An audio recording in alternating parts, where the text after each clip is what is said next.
नमस्कार, मनी गुरु की इस खास पेशकश में आप सभी का स्वागत है। मैं हूं स्वाति रायना।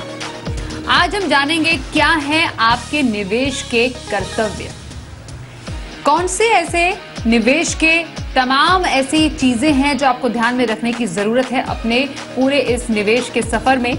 और इस सफर को और ज्यादा आसान बनाने के लिए आज हमारे साथ दो खास एक्सपर्ट्स हैं। सबसे पहले उनका परिचय करा देते हैं। Hemant Rustagi, CEO vice invest private limited, और संजीव गोविला, सीईओ हम फौजी इनिशिएटिव। दोनों का बहुत स्वागत हम करते हैं आज मनी गुरु के इस खास कार्यक्रम में। हेमंत जी से हम जानेंगे कि हम गणतंत्र दिवस से कौन से फाइनेंशियल लेसन सीख सकते हैं, और संजीव जी से हम समझेंगे कि हमारे फौजी जो सरहद पर हमारी रक्षा करते हैं उनकी फाइनेंशियल प्लानिंग हम कैसे कर सकते हैं, कैसे उनकी फाइनेंशियल प्लानिंग में उनकी मदद कर सकते हैं। ये दो जो पहलू हैं आज हम छूने वाले हैं अपने इस खास कार्यक्रम में। इसलिए शुरुआत करते हैं। सबसे पहले मैं आपके पास आना चाहूंगी संजीव जी। आप आर्मी में रह चुके हैं और आप भी बखूबी समझते होंगे, जानते होंगे कि बहुत सारी चुनौतियां होती है एक फौजी के जीवन में, जिससे वो दो चार होते हैं, फिर भी उन तमाम कठिनाइयों से पार पाते हुए वो हम सबकी रक्षा करते हैं सरहद पर। लेकिन वो अपनी फाइनेंशियल रक्षा कैसे करें, वो अपने आर्थिक सुरक्षा के लिए कैसे कदम उठाएं, ये मैं आपसे आज समझना चाहती हूँ। सबसे पहले कौन सी ऐसी चुनौतियां हैं जो किसी एक फौजी की जिंदगी में आती हैं? नमस्कार स्वाति जी, और आपका बहुत आभारी हूं, आपका और जी बिजनेस का, कि मुझे इस पावन अवसर पर, गणतंत्र दिवस के पावन अवसर पर मुझे फौजियों के बारे में बात करने के लिए बुलाया। अगर हम फौजियों की जो चुनौतियां आती हैं उसकी बात करें, जहां तक फाइनेंशियल प्लानिंग की बात है, तो मैं इसको 5 चुनौतियां कहूंगा जो सबसे ज्यादा इंपॉर्टेंट होती हैं। पहला तो उनकी पोस्टिंग होती है बिल्कुल रिमोट लोकेशंस पे, कुछ आसपास नहीं होता, फाइनेंशियल प्लानर तो बहुत दूर की चीज है। दूसरी चीज होती है कि उनका रेगुलर ट्रांसफर होता रहता है, रेगुलर पोस्टिंग ट्रांसफर, तो कहीं पे जो है उनकी रूट्स बन नहीं पाती हैं कि एक अच्छा फाइनेंशियल प्लानर मिल जाए तो उसके साथ लग जाए, पर ऐसा हो नहीं पाता। तीसरी चीज ये होती है कि उनका जो काम होता है, उनका जो जॉब होता है, जो वर्क होता है, वो 24/7 होता है।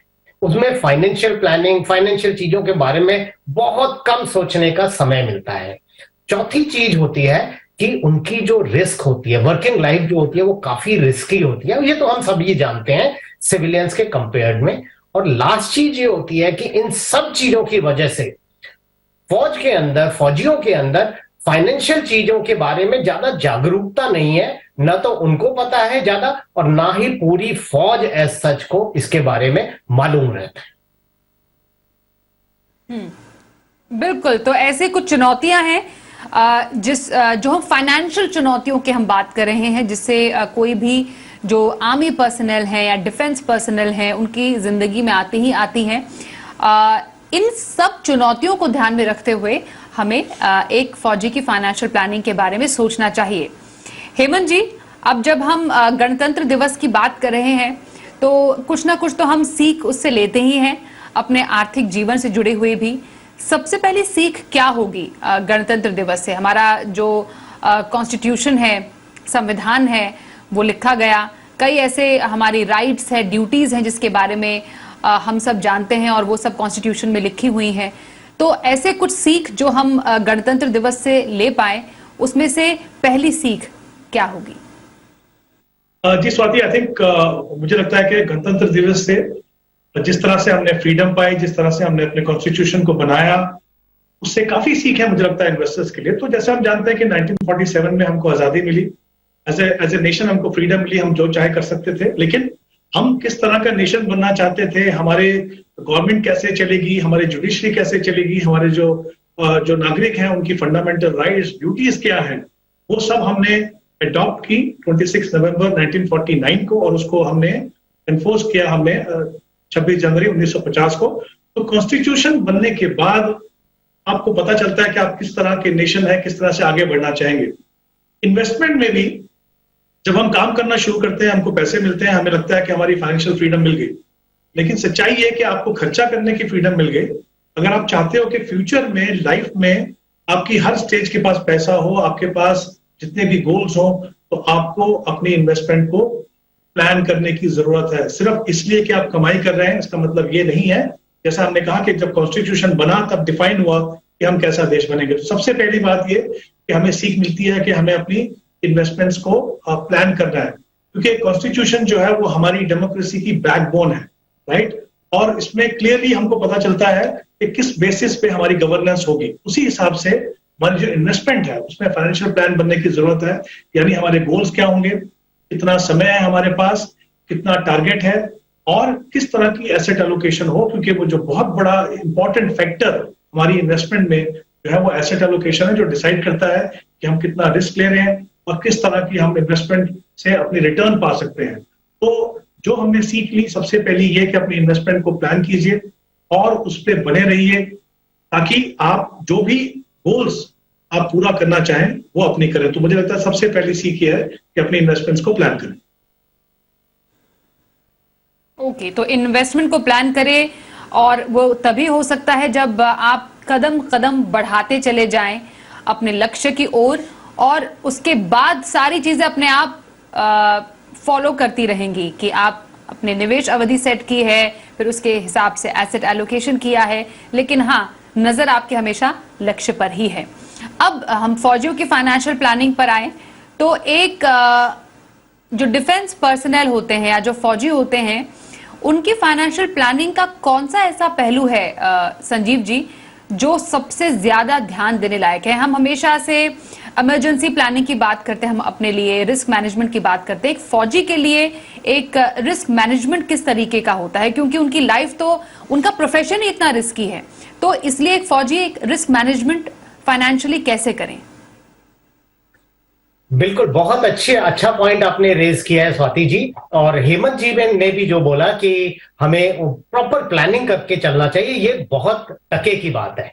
रिस्क की जब हम बात करते हैं तो ये तो बहुत सभी को मालूम है कि फौजियों को ज्यादा रिस्क होती है लाइफ में। अब जब ज्यादा रिस्क होती है तो क्या कर सकते हैं, रिस्क है तो है, उनको जो है अच्छी तरीके से अपने रिकॉर्ड मेंटेन करने चाहिए, बहुत जरूरी है।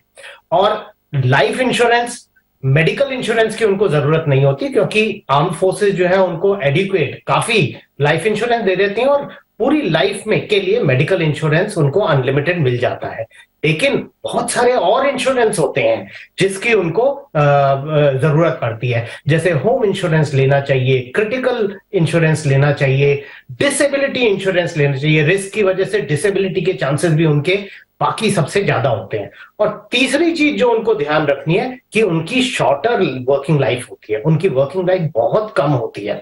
जैसे जवान, अगर मैं किसी को भी बोलूं कि जवान 36 साल की उम्र से रिटायर होना शुरू हो जाते हैं तो सबको बड़ा आश्चर्य होगा, बट ये असलियत है। 36 साल से जब आप रिटायर होने लगते हैं तो आपको प्रॉपर प्लानिंग करके उसके लिए करना है कि मान लीजिए आपको आगे अगला जॉब वगैरह मिलने में प्रॉब्लम होती है, कुछ होती है, तो कम से कम आप अपनी फैमिली में कोई डिसरप्शन ना आने दें।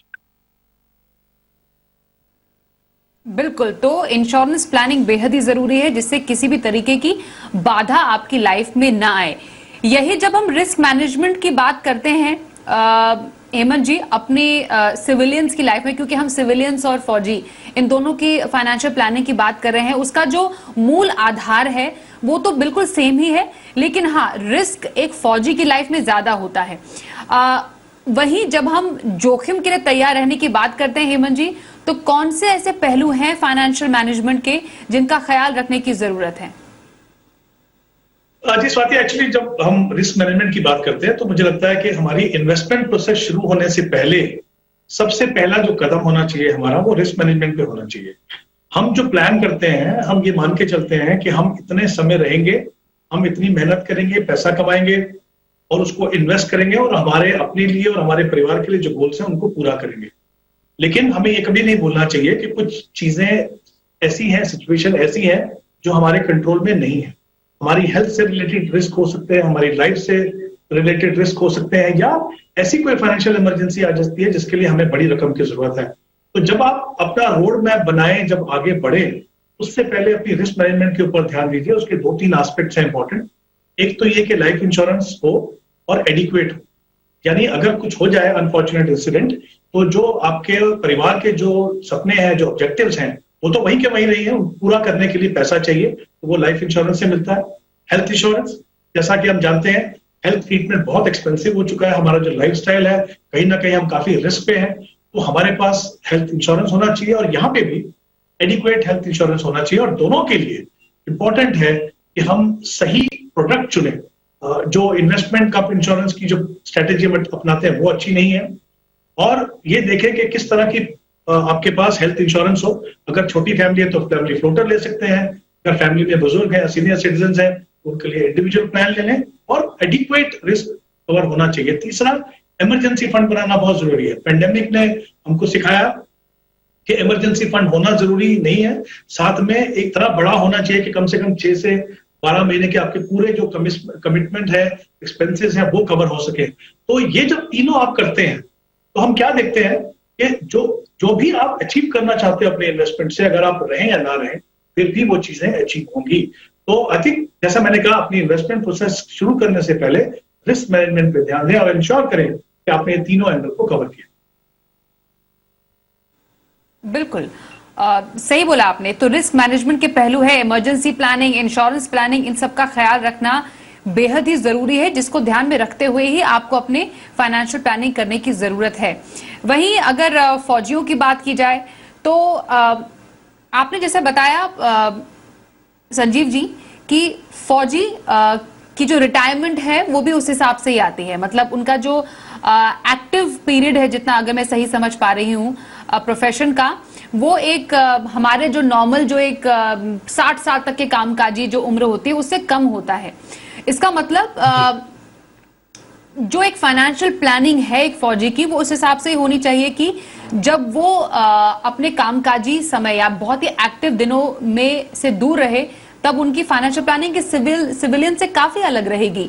तो उसकी तैयारी किस तरीके से की जाए?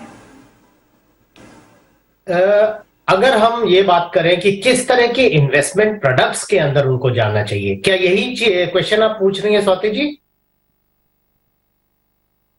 इन्वेस्टमेंट प्रोडक्ट्स के साथ साथ बेसिकली जो लॉन्ग टर्म की प्लानिंग है, ये मैं आपसे समझना चाह रही हूँ संजीव जी, कि लॉन्ग टर्म की प्लानिंग किस तरीके से करें।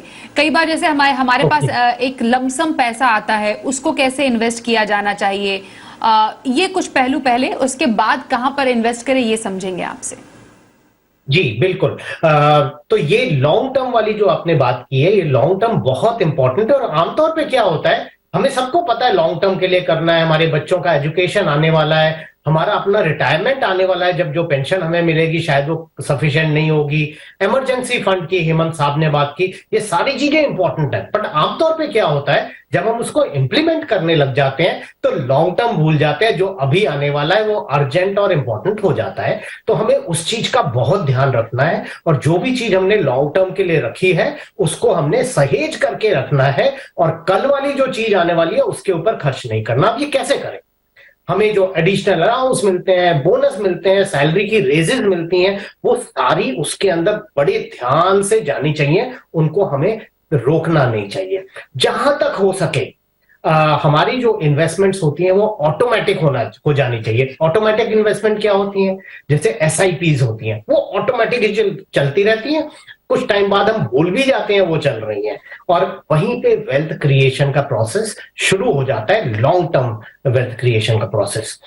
इसके अलावा हमें यह पता होना चाहिए कि हमारी जो जॉब है उसकी क्या लिमिटेशंस है। जो लिमिटेशंस मैंने बताई उनको ध्यान में रख के हमें इन्वेस्टमेंट करना चाहिए। शॉर्ट टर्म को कोशिश करनी चाहिए, शॉर्ट टर्म में तो होता रहे, लेकिन हमें पता है हमारी जो रिटायरमेंट है वो जल्दी होने वाली है, और उसके बाद क्या आने वाला है हमें नहीं मालूम। इसलिए हमें अच्छी तरीके से लॉन्ग टर्म के प्रोडक्ट्स में जाना चाहिए। और लास्ट चीज इसके बारे में यह है कि ये कहना जी मैं तो पैसे की फिक्र नहीं करता, मुझे पैसे के बारे में कोई ऐसा वो नहीं करना है, हम तो जी आज के लिए जीते हैं, इस तरह की जो मेंटालिटी होती है ये कहीं ना कहीं जाके आगे हमें बहुत दुखी करेगी। तो ये सब कुछ छोड़ दें हम बोलने वाली चीजें, और असली में जो हमारे लिए, हमारी फैमिली के लिए बेस्ट चीजें हैं, उन चीजों के ऊपर ध्यान देके स्टार्ट करें। बिल्कुल। एक ब्रेक के लिए यहाँ पर रुकेंगे, ब्रेक के बाद चर्चा जारी रहेगी। हमारे साथ आज के इस खास कार्यक्रम में शामिल हैं हेमंत रुस्तगी जी और संजीव गोविला। बने रहिए हमारे साथ।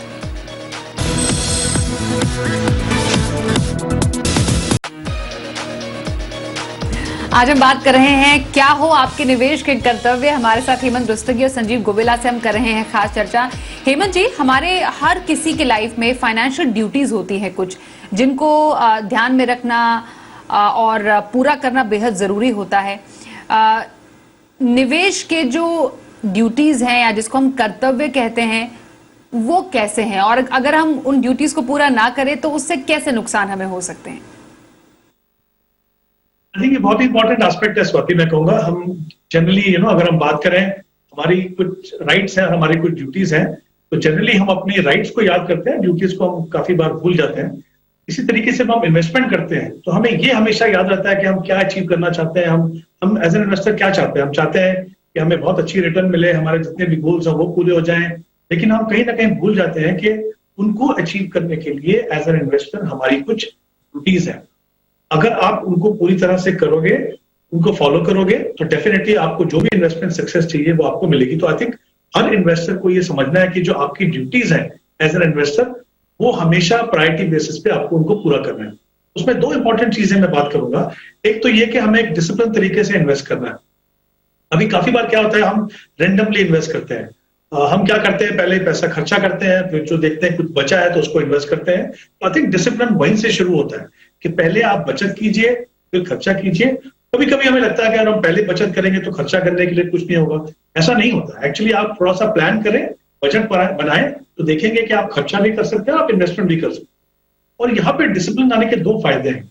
एक तो ये कि आप बचत रेगुलरली करेंगे, दूसरा आप इन्वेस्टमेंट भी रेगुलर करेंगे।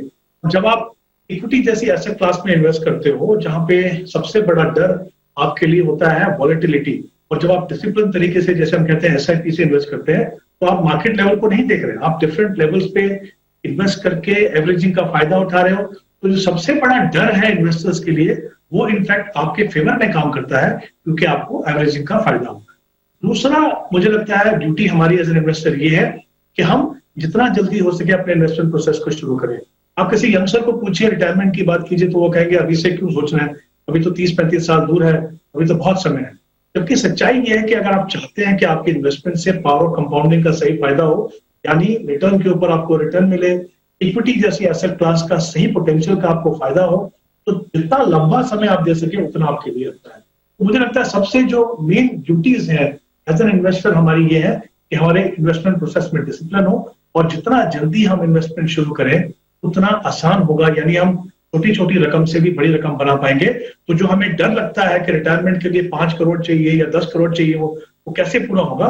जल्दी शुरुआत कीजिए, आप देखेंगे छोटी छोटी रकम से भी आप बड़ी रकम बना पाएंगे। तो मुझे लगता है ये दो ड्यूटीज हर इन्वेस्टर को फॉलो करनी चाहिए। बिल्कुल, और आपकी बात में ही जोड़ूं, एसआईपी अनुशासन का एक बहुत बड़ा एग्जाम्पल है, जो पावर ऑफ कंपाउंडिंग के इस मैजिक से आपको 1000 रुपए प्रति महीना के एसआईपी से भी लाखों रुपए कमाकर दे सकता है, अगर आप नियमित तौर पर अनुशासन से इस निवेश को करें, जो हम दिखा भी रहे हैं आपको। तो यही कहने का मतलब हेमंत जी का भी था कि कुछ ऐसी ड्यूटीज आपकी भी हैं, कुछ ऐसे कर्तव्य हैं जो आपको अपने निवेश की जर्नी में पूरे करने चाहिए, और तभी आप पैसे से पैसा बना सकते हैं। अब संजीव जी, आपसे समझेंगे, एक फौजी की फाइनेंशियल प्लानिंग में ऐसे कौन से खास इन्वेस्टमेंट प्रोडक्ट्स हैं, विकल्प हैं, जो अभी जितने भी फौजी हमें देख रहे होंगे या उनके परिवार हमें देख रहे होंगे, जो वो अपनी प्लानिंग में शामिल कर सकते हैं? बहुत सिंपल सी चीजें हैं फौजियों की लाइफ में, क्योंकि कुछ कॉम्प्लिकेशंस हैं जो सिविलियंस की लाइफ में होती हैं, वो फौजियों की लाइफ में नहीं है। जैसे उनको लाइफ इंश्योरेंस के लिए ज्यादा भागदौड़ नहीं करनी पड़ती, मेडिकल इंश्योरेंस उनको रेडीमेड मिलता है और अपनी पूरी जिंदगी के लिए उनको और उनकी वाइफ को मिल जाता है। अब जो सर्विंग फौजीज हैं उनके लिए मैं ये कहूंगा कि जो आपका प्रोविडेंट फंड है, जिसको हम एपी फंड या डीएसओपी कहते हैं, वो एक बहुत अच्छी टैक्स फ्री चीज है।